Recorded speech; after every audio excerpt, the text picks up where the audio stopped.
Is it on? Yes, it is. It's so wonderful to watch your film and feel like we're there. You just feel like you're just transported.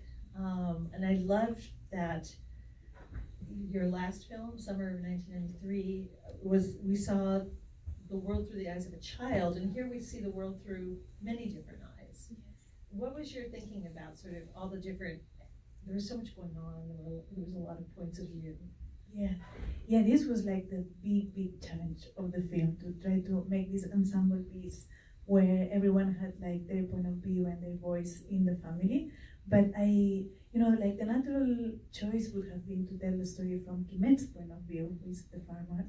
And I realized that, I'm not a 45 years old man who is a farmer, even if I have my uncles who actually cultivate the land and I'm very close to them.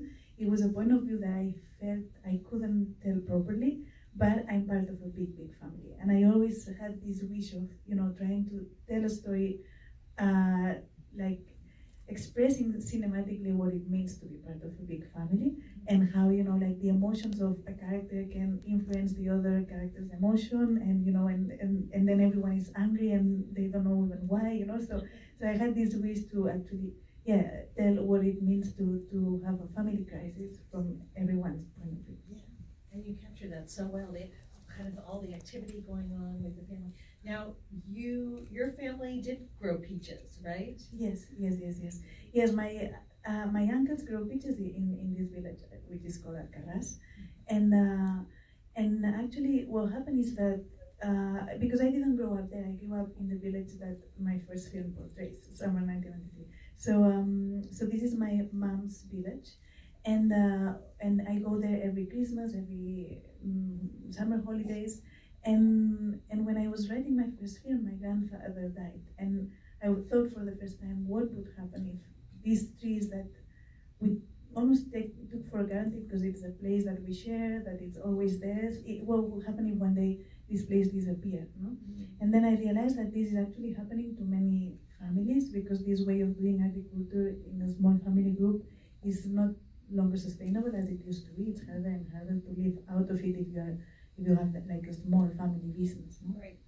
So basically the plot came to me thinking of all these families that are around mine, that it's maybe not the story of my family, but because I have some hope that also I have a cousin that may continue this, but it's really hard nowadays.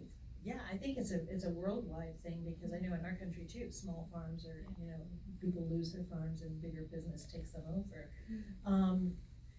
So I feel like your film says so much about the land, almost as much about the land as it does about the people who were on that land, and you capture that, and that seems like such a sort of difficult thing to capture. But is it because you are so familiar with that land and you grew up there, but were you also trying to sort of speak about the farms as opposed to this place? We had always this idea of making a portrait of these people, no? Which was very interesting as a filmmaker when you do that, because sometimes you don't take choices because you like them or you think as a filmmaker, I would like to put this or that. You take choices because the place is telling you that if you want to portray something, it has to be this way, no? So for example, when I was picking the techno music to put for Roger's character, I was like, I never thought I would put this music to in one of my films, but it really made sense for this character, no? So that's how we kind of try to. There are even things that, or for example, the role of men there. It's something that I question a lot, but it is still like that, no? So we wanted to portray it this way. Even we wanted to say that maybe it will change in the future and the new generations are taking like other point of views on that, but it was important to portray this kind of still like kind of toxic masculinity. Yes, exactly. Yeah. What were, as you were filming, because you're out there in nature, what were some of the biggest challenges that you faced by filming outdoors there and filming there? Yeah. Well, it's really hot in summer. It's crazy hot. So you realize that I knew that because of my family. They are from there, and also when we were writing, actually, with Arnau, who is the co-writer, we moved in my uncle's farm. So they have a small house there that they don't live there, and it's surrounded by beaches. So we moved there just to write. And some, like, every day we would go to the harvest and spend some time. It was just a way to investigate a little bit. So there were a couple of days that I said, okay, I'm gonna pick peaches like them. So I feel how it feels, and so I know how it feels, and then I can write properly. And it's really hard to be like out there picking the peaches with this heat. So we had this heat also in the shooting. And for me, one of the biggest challenges in this place is that for me, it's a very special place for its landscape. We call it the Catalan Far West because of the flatness, and it's almost very like a desert in some ways. It is a little bit, yeah, and also because the nature is very strange. It's not wild nature. It's nature that it's arranged by men, no? So yeah. So for me it was, and also there is this sky that it's incredible, and the light as well. No? So the difficult choices for me while shooting was that we were not all the time looking for the beautiful things to shoot. We were actually trying to go with the characters and focus on their emotions. So sometimes there would be something very beautiful here, and we would be shooting like a close shot of a character here, So like these kind of choices for me that made sense for the film, because it's a film that goes with the characters, and I wanted to tell this place from them. And from them, this is like their everyday life, so they don't see the beauty of it. Right. So yeah, so this was probably one of the biggest challenges in the shooting. How long did you shoot for? It was 8 weeks. Yeah. That's a long time in the heat. 8 weeks during COVID, so we lost some days because we had some COVID cases. Sure. I thought it was so interesting too that it's sort of the history of how the family, how they've had the farm because they've been able to help the Piños and during the Spanish Civil War, but that didn't matter anymore. And I wondered if you were trying to make a statement also about people no longer being that concerned about history. Yeah, well, the world is changing, so there are some ways of like acting that we had before, and now it doesn't work like that anymore, no? So the grandfather suffers this. But for me, it was also important to say that in this place, the Spanish Civil War is still very present. So because now it's been many years and we don't think so much about it, but there are some places, and this is the case of this, that it's there in the air somehow, no? So first of all, it's in the landscape because this is in the border of between Catalonia and Aragon, which are two regions in Spain, and there were many battles there. So you can see in the landscape places. I don't know how you say it in English, like bunkers. You say that, okay. So you can still find this, and actually the place where the kids play at the end, the new place that they find, this is the bunker that is right there. Interesting, the little place that they went into. Yeah, exactly. Yeah. This is like an old bunker. So they're constant reminders of the war. On the landscape and also on the memory of the people, because there were like some like big consequences as this, there was something that someone makes a favor during the Civil War, and then this gets inherited, and they're still talking about it nowadays. I love the scene where I forgot her name, the little girl. Edith? Yes. And the grandfather sing together, and the lyrics there. Now, was that a song from that area? It was, yes, it's actually, the lyrics, it's a mix between some registered lyrics, but this is a kind of song that you improvise, no? So you make the lyrics, and this, they used to sing it while harvesting. So it's very popular in this area, but also in other places in Catalonia. So we made like a mix of registered lyrics, and we made it like we kind of wrote it for the film. Yeah. No wonder, because those lyrics were so perfect. Mm-hmm. Yeah, it's so sweet and so melancholy, that scene, and just it's such an interesting statement about how farming has changed, and how it used to be the small farms and the simple crops, and now you have the solar panels, and you have industry coming in, and that.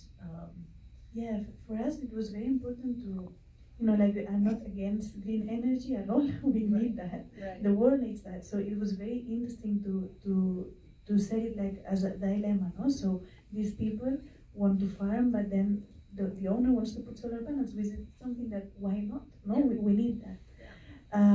So it makes it more complex somehow, no? So you get to understand also the part of the family who is gonna go to work on the solar panels. For me, it's important that when there are like conflicts in films, they are not black or white. They have nuances, no? Yeah. So this part, and I think that what happens in Spain with green energy is that, you know, we have this big country and it could be put like everywhere, but then sometimes they put it in places where they can farm, and I just don't understand that. And we are all the time discussing about where the green energies should go. No? Right. I love the style in which you shot it too, because I felt very almost like a documentary at times, and very naturalistic. And I wanted to ask you a little bit about that choice too.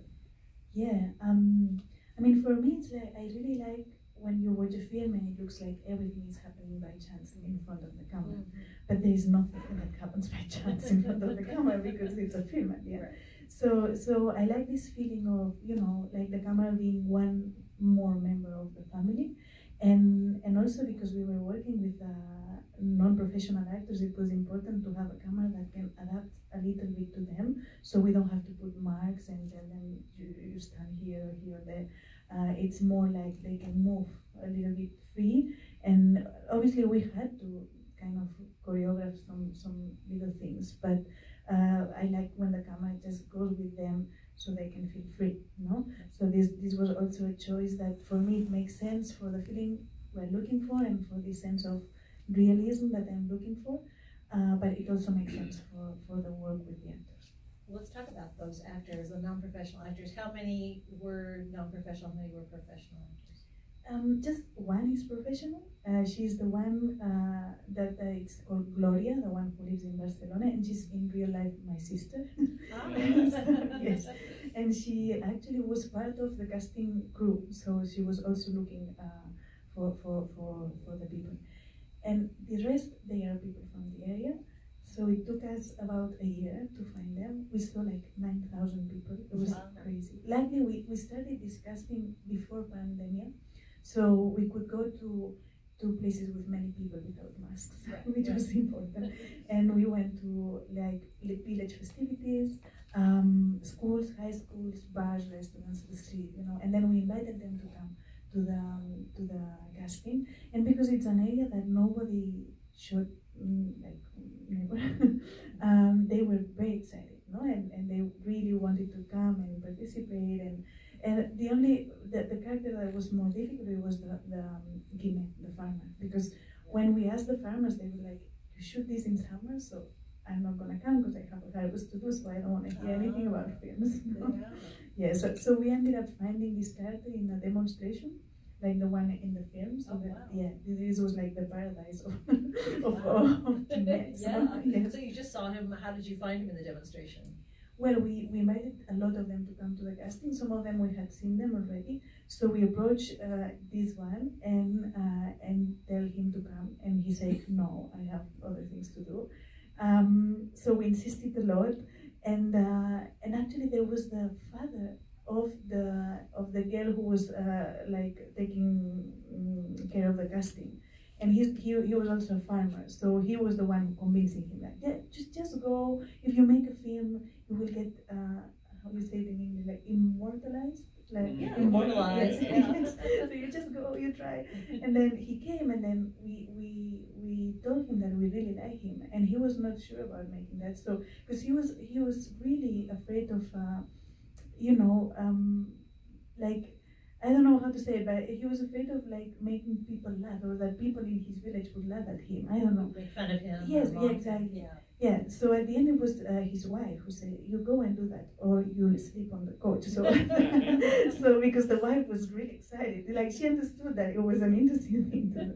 She wanted a movie star for her husband. Yes.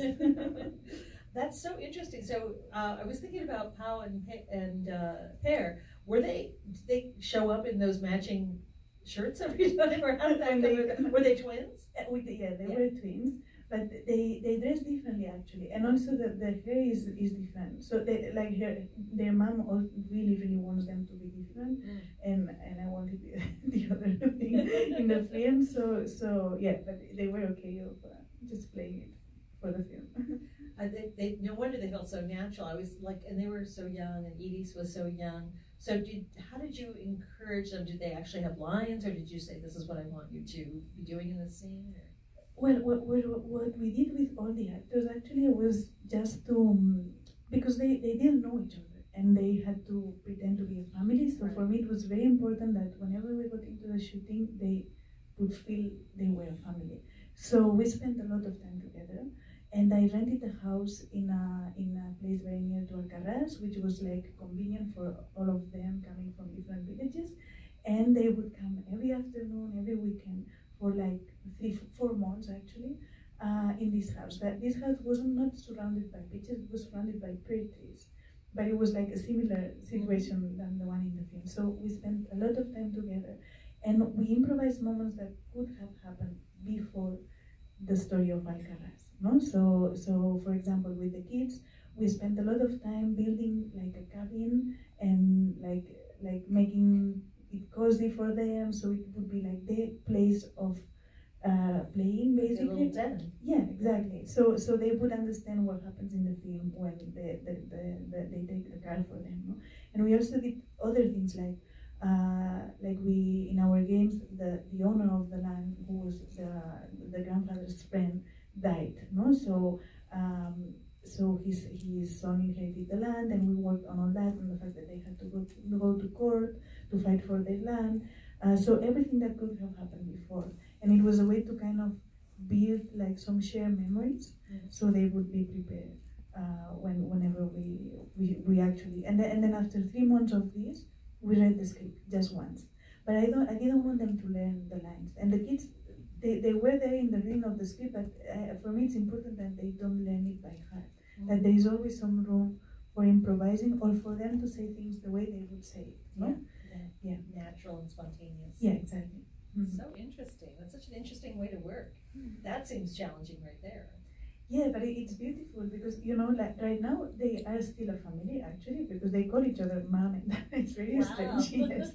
And I just had the child actually, and you know, I told all my families, and then I was like, okay, I have to tell my other family, you know. So we just we all became a big family after spending all this time together. So we do Christmas dinner as well. Wow, you know, that's so great. I wanted to ask you about the cinematography too, because it was Daniela Cajallas, because her style was so observational, and she kind of moved around so naturally and kind of drinking up the atmosphere and everything. So how closely did you work with that? Well, very much. She actually, so because we did all this rehearsing with the actors at the beginning, but then after reading the script once, we spent 1 month just actually rehearsing the scenes of the film. So it was a way that they didn't have to learn it by heart, but they would know what to do in every scene. And we try to do it in the locations all the time, no? In the house or in the fields next to the house. So in these rehearsals, Daniela would come as well, and we would kind of look for the blocking a little bit, because for them at the beginning, like as we had been improvising things and just playing, this was a surprising thing, no? Like the fact that you have to have a little bit of blocking and also repeating a lot, you know. So they used to count how many times we repeat each take, no? So it was important for me that Daniela was there, and we decided a little bit this blocking, and we actually had to so the camera would adapt to them, but we planned a lot the shots, because as the point of view was complex, we had to be very sure where we were or with whom we were at every time, no? Whose emotion was the most important one in each scene. Right. And this was already written a little bit, but we spent a lot of time discussing that. We even did like a 1 week reading with the head of departments, just to talk a lot about the point of view and make sure that we would all go together whenever we were in the shooting. No? So where to place the camera for me was something that that had to be thought previously. And sometimes if it didn't work because it was something that didn't feel natural, then we adjusted. But we were planning it beforehand just to make sure that it would, like follow the narrative that had been built in the script. I have to ask you too, like when you think about production design for a film like this, you don't necessarily always, for most films you don't think about plants, but did you plant some of the peach trees too, or were they there? No, they were all there. Yeah. We shot in different fields because what happened is that every kind of peaches, you pick them in a different moment. So making this like fit in the schedule of the shooting was complicated, and there was once that we got into a field and then they were not ready. So we ended up like hanging some like peaches. It was very strange, but in general we kind of like make it work for whenever the peaches could be ready for it. Sure. Yeah. That makes sense. I know we're wrapping up, but if anybody has a last question they want to ask. Yes. I have one question. First of all, the whole film was seamless. There's not one faulty note in it. It just seems so real. To that note, when you were doing these rehearsals, were you recording sound, and did you do any additional writing after you shot and wild lines after that? Yeah, well, I always record all these rehearsals with my little camera, just for them to get used to be filmed. And obviously it's very different because then they got to the shooting and then there was a big crew. But still, like, it was important for them to learn to not look at the camera and these kind of things. Yeah. And I did rewrite like little more than like not the main things that happened on the script, because this was already like it took us quite a long time to write this script, so I was sure about that.